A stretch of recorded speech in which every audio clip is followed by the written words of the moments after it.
안녕하십니까. 8월 12일 유튜브 영상 제작을 시작하겠습니다. 먼저 잔고부터 살펴보겠습니다. 오늘 잔고는 663만원입니다. 663만원에서 마이너스 7만원으로 마감을 했습니다. 원래 계획은 어제 제가 방송할 때 오늘 옵션 만기일이기 때문에 시장이 상당히 불안해 보여서 모두 정리한다 그러고 어제 현금 100%로 넘어왔습니다. 오버 없이 종가에 다 던져버렸죠. 그래서 매매를 안 하려고 했는데 오늘 매매 안 하고 그냥 바람쐬러 그냥 놀러 나가려고 생각을 했었는데 뭐 코로나 시대에 어디 놀러 가기도 좀 귀찮고 해가지고 그냥 밖에 안 나가고 그냥 집에서 쉬었습니다. 그래서 앉아가지고 편한 마음으로 이렇게 쳐다보고 있었는데 이 쳐다보니까 또 자꾸 이렇게 매매를 하고 싶어지는 그런 충동이 생기죠. 그래서 단타로 100만원 가지고 단타로 몇 번 들었다 놨다 했는데 거기서 손실이 발생돼 가지고 그게 결과적으로 또 끌려 들어가서 그 7만원이라는 아까운 돈을 날렸습니다. 그래서 오늘 하고 느낀 점이 조금 먹으려고 이렇게 100만원 가지고 들어갔다 나왔다 하는 거는 참 별로 좋은 방법이 아니다 하는 생각이 듭니다. 확실할 때 제대로 먹을만 할 때 그때 확 들어가든 좀 크게 들어가더라도 배팅을 해야지 괜히 조금 먹어보겠다고 들어갔다가 스트레스만 받고 그죠. 자꾸 손절하게 되는 한 서너 종목 손절해 버리니까 마이너스 7만원까지 가버렸습니다. 그래서 일단 오늘 단타는 실패였다 이렇게 말씀을 드리고요. 지나간 건 지나간 거니까 또 좋은 경험했다 뭐 이렇게 하고 넘어가겠습니다. 좀 아쉬웠죠. 오늘은 그냥 쉬는 게 좋을 뻔했는데 그 다음 시장에 대한 개인적인 생각입니다. 지난밤에 미정씨가 다우는 상승을 했고 나스닥이 하락을 했습니다. 물가지표 안도의 혼조세 이렇게 나오는데요. 이게 물가지표가 좀 높게 나왔습니다. 5.4%인가로 나왔는데요. 전년 대비했을 때 상당히 높은 수치라고 합니다. 근데 시장 예상치가 5.5인가 그랬는데 5.4 나오니까 예상치보다 낮았다 이렇게 해서 보통 아무리 안 좋은 악재도 예상한 범위에 들어가면은 그걸 긍정적으로 해석을 합니다. 그러니까 물가지표가 뭐 한 3.0 정도로 예상했는데 5.4 나왔다 그러면 깜짝 놀래가지고 겁나게 버리는데요. 5.5쯤 나오겠지라고 생각하고 있는데 5.4 나오면 0.1이라도 낮게 나왔으니까 예상치보다 괜찮네. 이제 우리 예상했던 것보다는 준수하다 이렇게 해석을 해가지고 오히려 그걸 호재성으로 그냥 끌어올려 버린다는 겁니다. 그래서 어쨌거나 시장은 물가지표가 제가 봤을 때는 상당히 좀 안 좋게 나왔다고 보는데 시장은 그 부분을 긍정적으로 해석해가지고 다우지수가 상승하는 모습으로 끝이 났습니다. 해증시 보시면 다우지수는 사상 최고치로 지금 올라갔어요. 그 다음 나스닥 지수는 조금 약간 하락하는 모습이 나왔는데 조금 모양이 별로 안 좋아 보입니다. 나스닥은. 그리고 필라델피아 반도체 지수가 지금 하락하는 모습이 나오고 있는데요. 이 부분이 평소에 제가 반도체 지수는 보지를 않는데 최근 들어서 삼성전자가 너무 빠지고 있으니까 도대체 무슨 일인가 싶어가지고 이쪽을 보게 됩니다. 그래서 반도체 경기를 안 좋게 보는 것 같습니다. D램 가격이 앞으로 하락할 것이라고 전망하는 사람들이 많은 것 같습니다. 그래서 그렇게 되면 이제 삼성전자 같은 경우에는 뭐 다른 휴대폰이라든가 여러 가지가 있지만 D램이 상당히 주력 쪽이기 때문에 시스템 반도체 이런 쪽은 우리나라가 좀 약하죠. 삼성에서 지금 전략적으로 키우려고 하고 있는 분야인데 아직까지는 D램 쪽이 비중이 높을 겁니다. 그래서 반도체 가격이 하락하니까 삼성전자 쪽으로 외국인 매도가 집중되는 것이 아닌가 이렇게 생각합니다. 그래서 필라델피아 반도체 지수가 그나마 꼬리 달고 올린 건 다행이지만 이게 하락하는 게 멈춰져야 지수가 좀 안정을 찾을 것 같은 그래서 앞으로는 필라델피아 반도체 지수도 같이 참고로 해서 봐야 될 것 같습니다. 여기서만 계속 빠진다면 삼성전자 쪽하고 하이닉스 같은 이런 반도체 쪽 매도가 계속 나올 수도 있거든요. 그래서 이 부분은 지수에도 영향을 주고 있기 때문에 삼성전자가 하락하면 지수가 빠지기 때문에 그런 연유로 인해서 좀 챙겨봐야 되겠다 개인적으로 그렇게 생각을 합니다. 꼬리 달고 올린 거는 그나마 다행이긴 하지만 D램에 대한 전망을 상당히 안 좋게 보는 것 같습니다. 시장에서. 그래서 이 부분이 좀 염려스럽다. 이렇게 정리를 하면 될 것 같고요. 국내 증시도 마찬가지로 코스닥 지수는 거의 뭐 보합권에서 방어가 잘 됐는데요. 거래소 지수가 조금 문제가 있었습니다. 지금 하락했는데요. 아마도 제 생각에 삼성전자가 결정적인 영향을 준 것 같습니다. 일봉으로 보시면 계속 떨어지고 있죠. 오늘은 이 지지선이기 때문에 이 지지선 쪽을 지켜주지 않을까라고 생각했는데 이걸 깨고 내려가 버렸습니다. 지지선을 깨고 하이닉스 같은 경우는 좀 더 심해 보입니다. 하이닉스는 뭐 거의 반도체 쪽으로만 가지고 있기 때문에 영향을 더 받는 것 같아요. 그래서 완전히 급락하는 모습이 나오고 있습니다. 그래서 이 부분으로 인해서 삼성전자가 하락하면서 지수도 거래소 지수도 같이 하락 압력을 받는 그런 상황인 것 같고요. 외국인들이 지금 삼성전자를 엄청나게 팔고 있습니다. 하이닉스도 마찬가지고 지금 어제보다 더 팔은 것 같은데요. 지금 삼성전자 어제 매도가 1300만 주를 팔았는데 오늘은 그보다 더 팔아버렸네. 지금 확 팔아버리고 있습니다. 그래서 외국인이 저렇게 막 던지고 있기 때문에 저걸 개인들이 지금 계속 받고 있습니다. 오늘도 외국인이 거래소를 1조 8천억 매도했는데 이걸 개인이 그대로 또 다 받았습니다. 그래서 이 부분이 예전에도 이런 경우가 있었어요. 외국인이 이 아래쪽에 어딘가에 이때 있었죠. 외국인이 2조 7천억, 1조 4천억에서 3일 동안 연거푸 어마어마하게 팔았는데 기관도 같이 팔고 했는데 개인이 그걸 다 받았거든요. 근데 이렇게 받고 나서 이때가 5월 12일이죠. 예상을 해보자는 겁니다. 5월 10일이니까 대충 여기입니다. 그러니까 외국인이 막 던질 때 개인이 이 떨어지고 있는 걸 다 받았거든요. 받고 나서 시장이 분위기가 좋아져 갖고 다시 들어올렸습니다. 위로. 그래서 이런 경우가 몇 번 있었습니다. 급락할 때 외국인하고 기관이 막 던질 때 개인들이 엄청난 힘으로 받아냈습니다. 아주 많은 물량인데 2, 3조씩을 그냥 연거푸 2, 3일 동안 던지는데 그걸 다 받았어요. 이때도 3일 동안 거의 2조대 이상 외국인이 던졌는데 기관도 한 1조 몇천억씩 던지고 그렇게 했는데 개인이 다 받았는데 받고 나서 결국은 들어올렸습니다. 그래서 개인들의 방어가 성공했다 이렇게 봤는데 이번에도 마찬가지로 지금 그런 현상이 나오고 있거든요. 외국인이 삼성전자를 중심으로 해서 계속 매도를 치고 있어서 빠지고 있습니다. 이때하고 좀 비슷한 느낌이 나오죠. 그래서 저는 이렇게 되면 불안하다고 봅니다. 시장이 개인들이 아무리 받아 올리더라도 이렇게 해서 잘못해갖고 만약에 무너지게 됐을 경우에 급락할 수 있기 때문에 저는 이런 상황이 되면 외국인을 믿는 것은 아니지만 개인들이 물량을 너무 많이 받았을 경우에는 혹시나 악재가 발생해갖고 뭐 해외 증시가 급락한다거나 이런 현상이 나왔을 때 추가로 더 빠져버릴 위험성도 있다고 생각을 합니다. 그래서 저는 이런 상황이 생기면 일단은 조심하고 보자 해갖고 다 정리하는 입장입니다.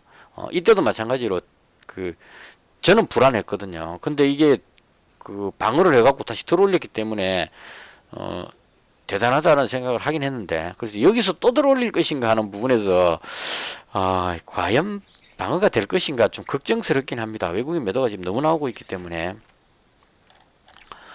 보시면 지금 1조 6천억인데다가 오늘 1조 8천억을 던졌죠. 근데 삼성전자 쪽이 좀 더 던져버리게 된다면 과연 이걸 또 받아낼 수 있을 것인가 하는 이 부분에서 약간 염려스럽긴 합니다. 근데 일단은 이전에도 한번 받은 경험이 있기 때문에 하락한다고 볼 수도 없는 상황이죠. 개인들의 힘이 워낙 강하니까 동학개미의 위력이 워낙 강하다 보니까 방어할 수 있으려나 이런 생각을 하면서 일단 불안하다 이렇게 정리를 하는 것이 좋을 것 같습니다. 저는 개인적으로 좀 조심해야 되겠다 이렇게 생각을 합니다. 과연 이 지지선에서 개인들이 지난번처럼 이때도 마찬가지죠. 앞쪽에 있는 지지선까지 딱 빠지고 나서 이걸 방어를 해가지고 들어올렸기 때문에 대단했습니다 이거. 근데 마찬가지로 여기서 과연 더 이상 빠지지 않고 잘 버틸 수 있을 것인가 하는 이 부분인데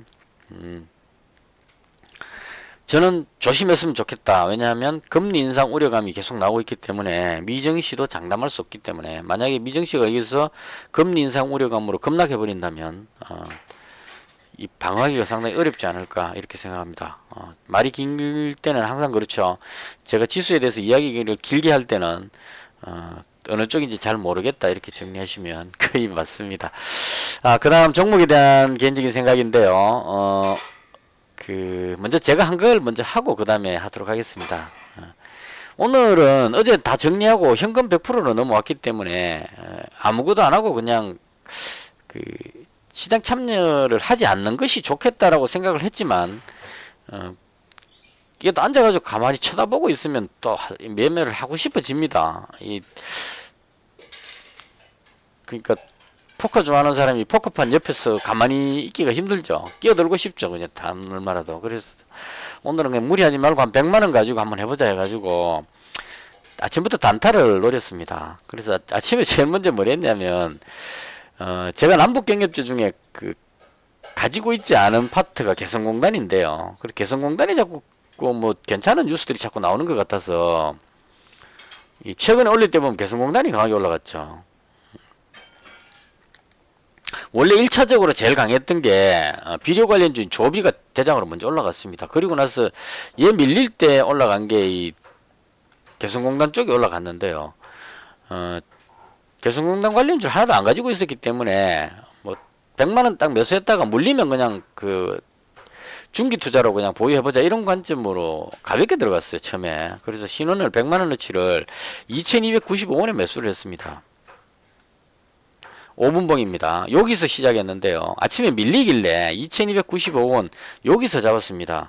이때까지만 해도 좀 머리도 맑았고 욕심 부리지 말자 이 마인드로 딱 들어갔기 때문에 여기 100만원 잡아가지고 올라갈 때 이제 이익 실현을 바로 하죠. 왜냐면 욕심 부리다가 다시 이렇게 빠져버리면 안 되니까. 그래서 올라갈 때 팔자 이렇게 해가지고 2390원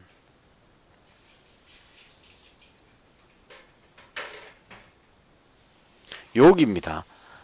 여기 그러니까 앞쪽에 이게 저항대라고 생각했는데 이걸 뚫고 올라가기는 좀 벅차지 않을까 싶어서 2390원 딱 왔을 때 3등분 해가지고 100만원에 3등분 해갖고 3분의 1만 팔았습니다. 이익 실현하고 그 다음 역시나 밀려가지고 더 이상 못 올라가길래 여기서 더 내려가게 되면 매수가 밑으로 내려가 버리게 되면 손절해야 되니까 더 빠지기 전에 팔자 이래가지고 2315원에 여기서 나머지를 정리를 했습니다. 그래서 이렇게 딱 하고 나서 한 2만원 정도 수익이 났어요. 그래서 오늘 그냥 요렇게 한번 해보자 이런 생각이 딱 싹 들죠. 욕심이 생기니까. 그래가지고 그 다음 이제 또 100만원 가지고 또 이제 장난 단타 매매를 했는데 휴마시스 샀다가 바로 팔고 뭐 웅진 들어갔었고 대부분 다 손절했습니다. 토탈소프트도 손절했고요.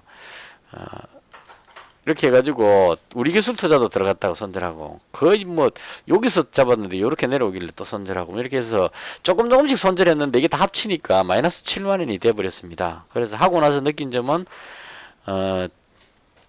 제대로 먹을만 할 때 확실할 때 좀 배팅을 제대로 하는 게 맞지 단타로 짧게 먹겠다 이건 저한테는 안 맞는 것 같다 이 생각을 또 해봅니다. 그래서 역시 단타는 안 되는구나 이런 교훈을 한 번 더 느끼고 그래서 다 정리를 했습니다. 손절을 사겠고 그 다음 마지막 종가에 휴마시스를 300만원을 잡았습니다. 휴마시스 이야기하기 전에 먼저 이 남북경협주부터 마무리하고 갈게요. 남북경협주가 지금 보시면 빅텍이 하락하지 않고 계속 자리를 지키고 있습니다. 빅텍이 버티면 일단 북한에 대한 도발 위험성을 생각한다는 거거든요. 투자자들이 만약에 북한이 도발하지 않을 것 같으면 빅텍이 내려와야 됩니다. 근데 안 내려오고 지금 자리를 지키고 있죠. 아침에 좀 내려오려고 그러다가 다시 들어올려 가지고 거의 뭐 보합권에서 마감을 했습니다. 그래서 빅텍이 그대로 있다는 얘기는 북한에서 지금 하고 있는 게 상당히 긴장되어 하고 있습니다. 편하지 않게 쉽게 말하면 도발할 수 있다는 암시를 지금 줬기 때문에 뭐 북한이 뭐 미사일 발사라든가 그다음 또 뭐 여러 가지 방법이 있겠죠. 그런 쪽으로 해서 도발할 가능성이 있다. 이 부분이 이제 우려감이 작동하니까 빅텍이 지금 자리를 지키고 있는 이런 상황이고요. 그 바꿔 말하면 남북 경협주가 불안하기 때문에 빠지는 겁니다. 그래서 개성공단이 오늘 좀 많이 빠져버렸어요. 지금 생각보다 많이 빠졌고요. 그다음 개성공단 다음에 금강산도 조금 빠졌고 철도 관련주 대하치아이도 좀 빠졌고요. 그나마 조비는 농업 관련주인데 먼저 좀 빠졌기 때문에 자리를 좀 지킨 것 같습니다. 그래서 대충 이렇게 해서 이 부분은 주말 동안에 북한이 도발할 수도 있다는 이 우려감 때문에 내일까지 이런 현상이 나올 가능성이 있다고 보여집니다. 그러니까 북한이 언제 도발할지 모르니까 내일 금요일이죠. 그럼 이제 금요일 되면 주말 동안에 북한이 뭐 미사일을 쏜다거나 이런 도발을 할 위험성이 있다 이렇게 생각해서 남북경협주는 계속 그 하락 쪽의 압력을 받을 것 같습니다. 근데 저 같은 경우는 이제 일단 중기 투자로 가지고 있기 때문에 정말 도발을 해서 그 한반도의 위기 상황까지 갈 것 같지는 않습니다. 아직까지는. 만약 그렇게 될 것 같으면 이 북한에서 만약에 그 도발하는 징후가 나타나면 단거리 미사일에도 그 핵탄두를 장착할 수 있기 때문에 최근에 그 함경도에서 이 동해 쪽으로 쐈던 그 미사일이 우리나라 전 지역하고 일본까지 커버가 될 수 있는 그런 미사일일 겁니다.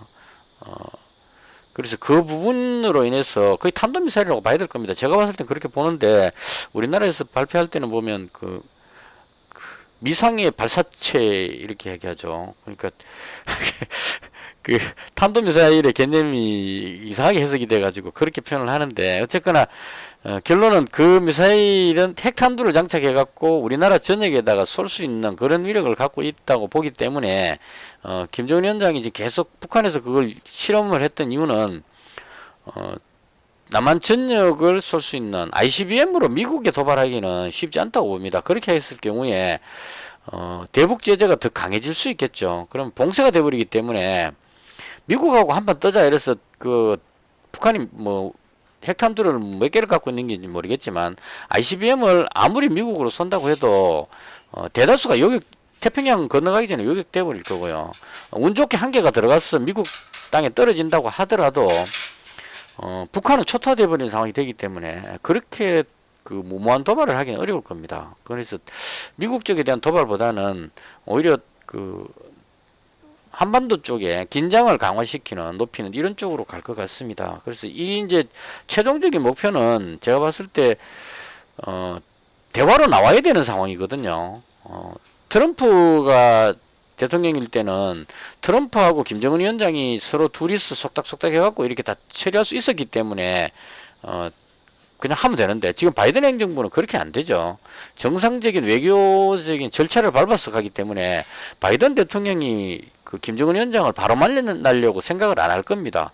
밑에서 실무진들이 만나가지고 협상을 다 해놓고 최종적으로 조율되면 그 다음에 정상회담 이렇게 갈 가능성이 높습니다. 그래서 그런 방식으로 봤을 때 김정은 위원장 입장에서는 지금 북한이 여러 가지 어려움을 겪고 있기 때문에 대화로 나올 수밖에 없는 상황이거든요. 그래서 대화로 나오는데 그냥 나오려면은 굽히고 나와야 되기 때문에 핵 포기할게 뭐 지원해다 이렇게 할 수는 없죠. 그래서 도발 위험성을 이제 긴장감을 고조시켜 가지고 이런 긴장감 상황이니까 그 협상에서 너희들이 양보를 해라 이런 식으로 나올 가능성이 있을 겁니다. 그래서 북한 입장에서는 뭐 인권 문제라든가 바이든 행정부가 그 김정은 위원장을 자극하는 이런 부분들 이런 것들을 완화를 시켜놓고 그 다음 대화로 나올 가능성이 있지 않을까.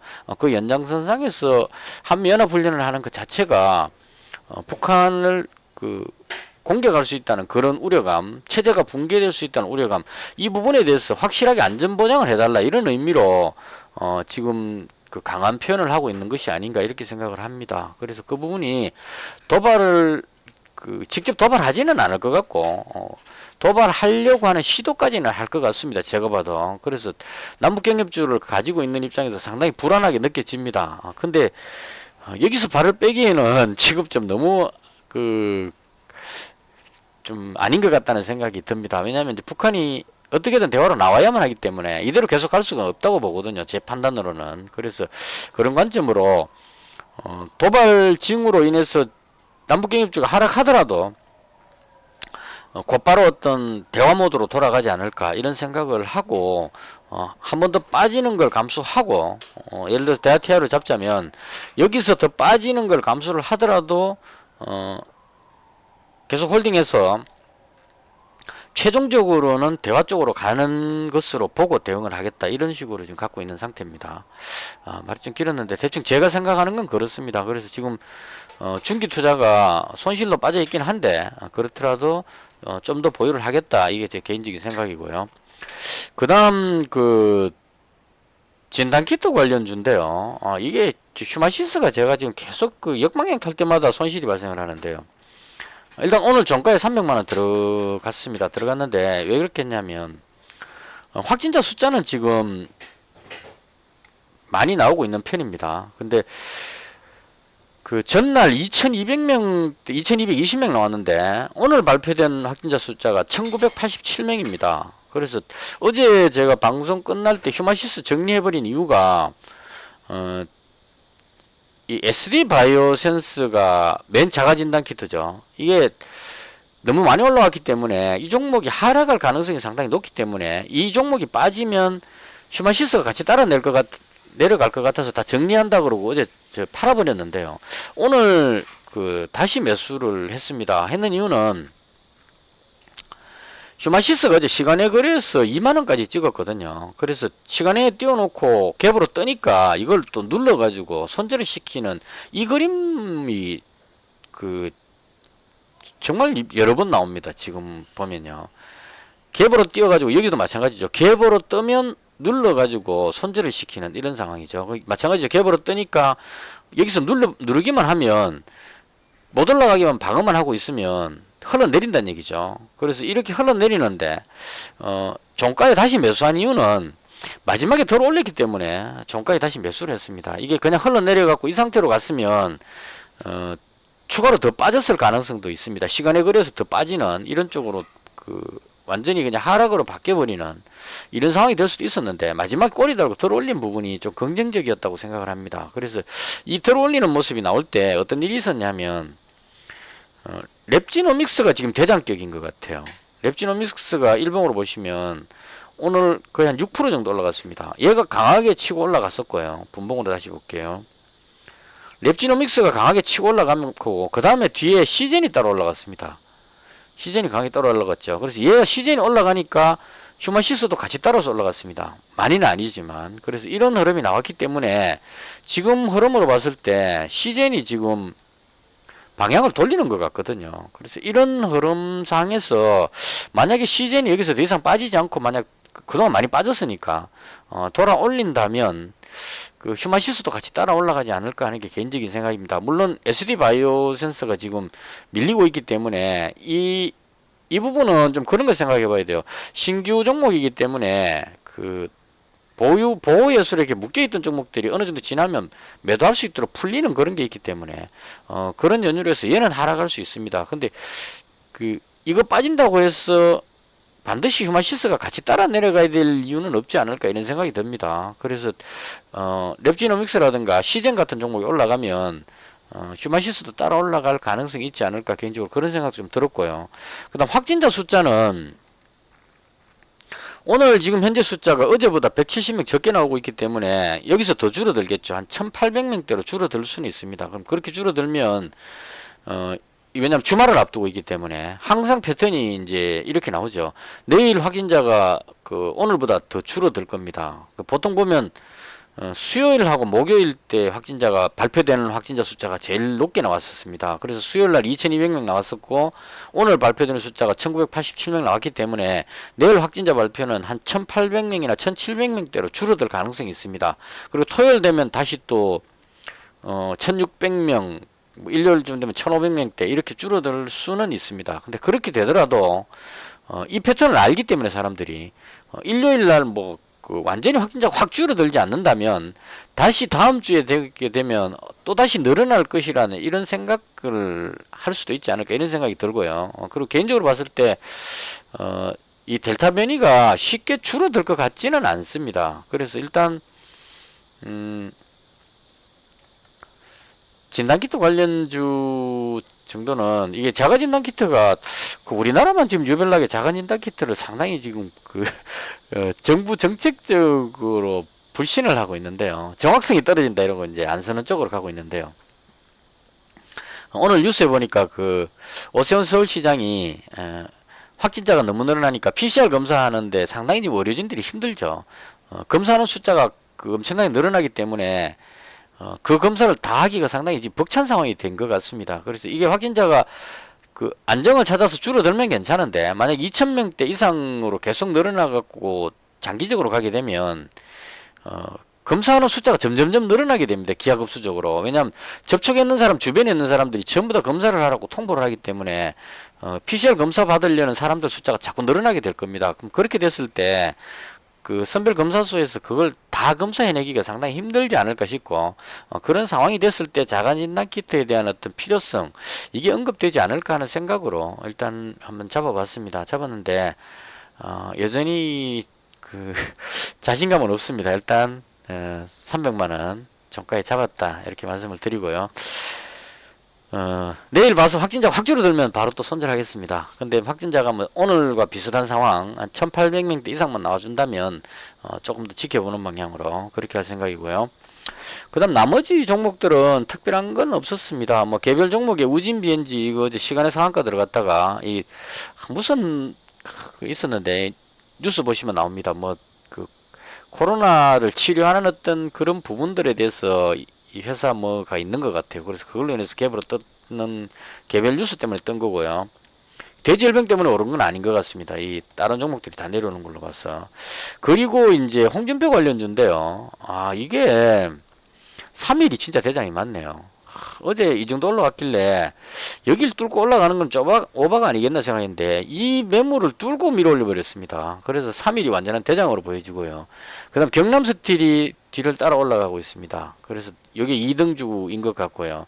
그 다음 한국선제가 대장으로 봤었는데 한국선제가 이 대장이 아니네요. 오늘 못 따라오는 걸로 봤어. 그래서 대충 이렇게 해서 홍준표 관련주는 3일이 진짜 진짜 좋은 종목이 되어버렸네요. 비록 못 잡았지만 다음에 또 기회가 온다면 홍준표 관련주로 잡는 것도 괜찮지 않을까. 제가 오늘 들어가지 안 했던 이유는 아직까지는 윤석열 전 총장이 지지율이 1위기 때문에 이 부분이 이제 그 투자자 입장에서 봤을 때는 지금 이준석 대표하고 윤석열 캠프 쪽하고 상당히 지금 좀 마찰이 심하죠. 그래서 이런 상황이기 때문에 토론회에 들어가게 됐을 때 윤석열 총장이 과연 견딜 수 있을까 이런 우려감을 가지고 있는 것 같습니다. 그래서 그런 연유로 인해서 윤석열 총장이 지지율이 떨어지면 그 반사 이익으로 홍준표 의원이 올라갈 것이다 라고 생각을 하고 지금 강하게 치고 올라간 것 같고요. 만약 그런 상황으로 계속 흘러간다면 홍준표 관련주들은 급등할 수 있는 가능성이 있겠다 이렇게 볼 수 있을 것 같습니다. 대충 요 정도였고요. 다른 종목들은 뭐 특별한 거는 없었던 것 같습니다. 대충 이렇게 해서 오늘 제가 봤던 시장에 대한 개인적인 생각을 모두 말씀을 드렸고요. 여하튼 8월달 돌아서 제가 매매하는 게 지금 상당히 좀 잘 안 되고 있습니다. 그래서 또 이렇게 하다 보면 언젠가 또 방법을 찾을 수 있지 않을까 싶고요. 계속 열심히 하는 수밖에 없다. 개인적으로 그렇게 생각을 합니다. 대충 이렇게 해서 오늘 제가 봤던 시장에 대한 설명을 모두 마치겠습니다. 시청해 주셔서 대단히 감사합니다. 마치겠습니다.